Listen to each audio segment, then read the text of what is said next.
Swansea 1, Birmingham 1. Both sides have to settle for a point here. Swansea led at half-time through Zan Vipotnik's goal. Pat Roberts gets the equaliser. All of that means there was a point, obviously, with Swansea leading where they were overtaking Birmingham in the Championship table today. That wasn't to be. Birmingham stay 14th, Swansea 16th. They're only 2 points apart, those two. Swansea have been very good at home recently. As they were leading, we were looking at a fifth straight home win for the Swans, but not to be. Swansea are probably going to be kicking themselves with that because they've hit the post or crossbar 3 times on top of the goal and they've only conceded 1 shot on target, and that ball flew in the net from Patrick Roberts. So, I mean, on the one hand, you can argue, oh, Swansea, well, they've conceded from their only shot on target. On the other hand, you can say, look, Birmingham's finishing wasn't amazing. Kyogo particularly had a very good chance that he couldn't convert. Roberts had one in the first half. A couple of them blocked as well that didn't go down as shots on target. So maybe lies, damn lies, and statistics. I thought Swansea were good value to go in at half-time 1-0 up. I thought they were at it in the first half a bit more than Birmingham were. A little bit more proactive. You know, the side that was looking to make things happen, with Birmingham maybe looking to play off what Swansea were doing and get some counter-attack chances in that manner. So, yeah, Vipotnik gets the opener.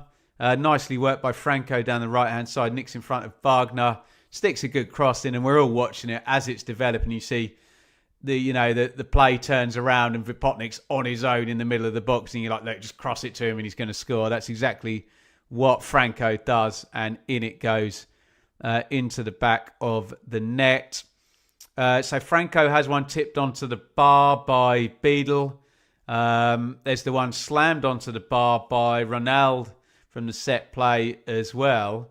But despite Birmingham's lack of shots on target and lack of options off the bench, they brought Stansfield in, but we don't think he's fit. There wasn't much else other than that. I think they ended the game with Willemsen, the big midfielder, just as a unit there.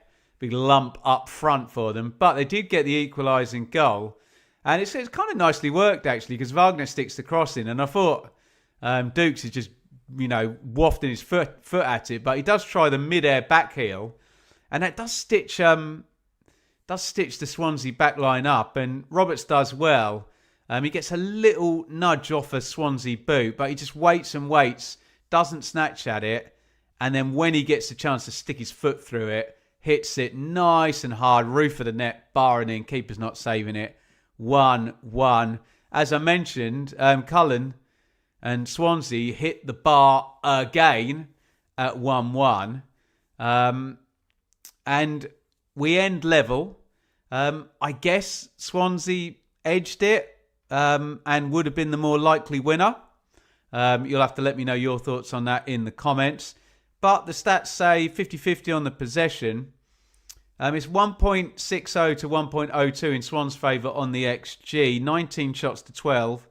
As I mentioned, Birmingham only 1 shot on target, 4 for Swansea. And they also hit the post, bar, etc. 3 times on top of that. So probably, given it's a home game and Swansea are good at home and Birmingham aren't great away from home, and they had the lead and they hit the woodwork 3 times, you're probably going to land on that being a better point for Birmingham than for Swansea. In terms of the bigger narratives for both clubs and the bigger arcs, Birmingham still don't have that gravitas away from home that they do at home. And Swansea kind of do have it at home. So I do think it's a decent point in the end for Birmingham. Remember, we are in 3-game week mode right now.